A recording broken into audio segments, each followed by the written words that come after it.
Facebook and Twitter CEOs Mark Zuckerberg and Jack Dorsey set to testify before the Senate Judiciary Committee tomorrow. They will address how their platforms seemingly censored the spread of the New York Post's bombshell report on Joe Biden's son, Hunter Biden, and the deals he did with companies overseas while his father was vice president. Our next guest sits on the Judiciary Committee, and she will question both CEOs tomorrow. Joining me right now is Tennessee Senator Marsha Blackburn. Senator, great to have you. Thank you so much for being here this morning. What are your expectations for tomorrow? My expectations are, first of all, that Jack Dorsey is going to come a little bit more prepared than he was when he appeared before Commerce Committee. Prior to the election, Maria, he looked like Tom Hanks from Castaway, and my hope is he's going to be a bit more forthcoming today. We want to talk with them about Section 230 and liability protections, the way they have censored, the subjectiveness that they put into that censorship, the way they approach content moderation, and the changes that we're prepared to make to Section 230 in order to take away that liability shield from big tech and to preserve it for new entrants like Parler.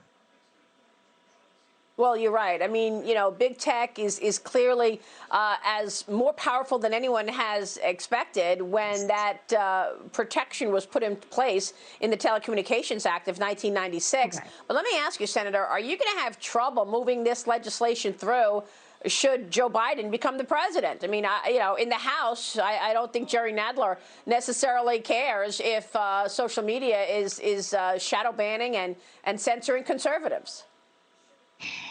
In the House, they're very concerned about antitrust, as are many of the Democrats in the Senate. And they know that there needs to be some guidelines and guardrails put in place for big tech.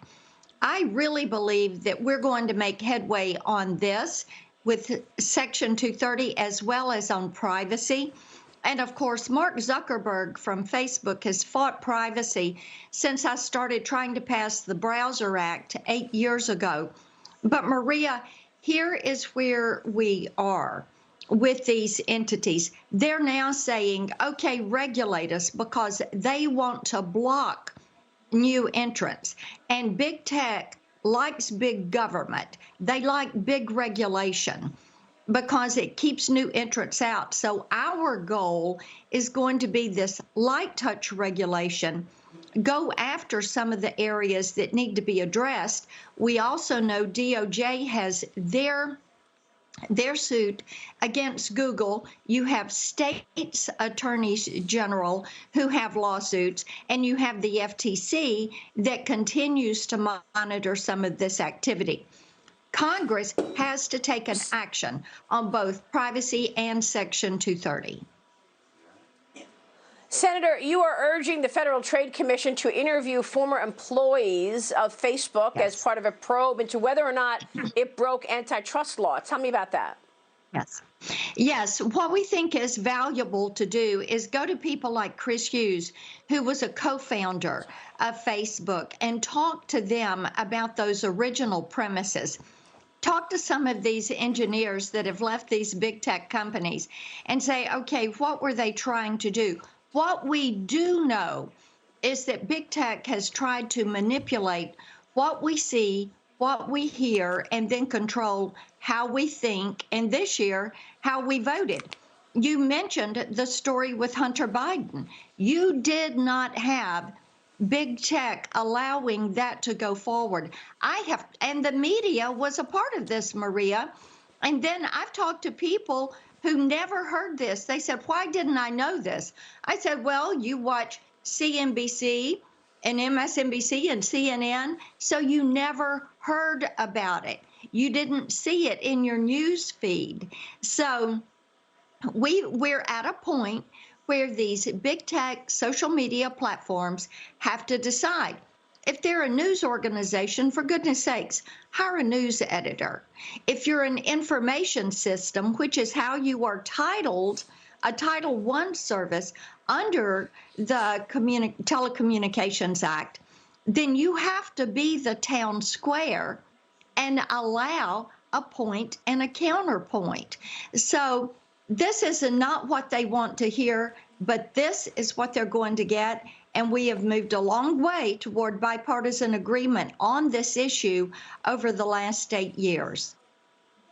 Yeah, no, I think you make a great point. They certainly have taken a side. They are not a bulletin board.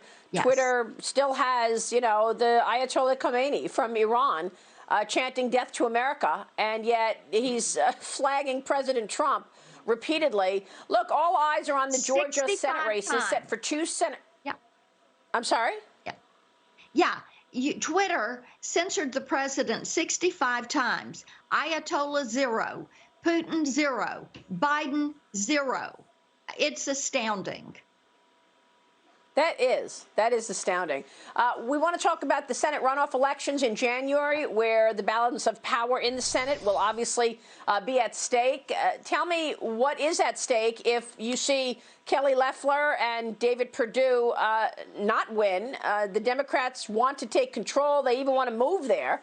Andrew Yang is now saying, okay, well, maybe I won't move there just to affect the race, given that it is obviously illegal to do so.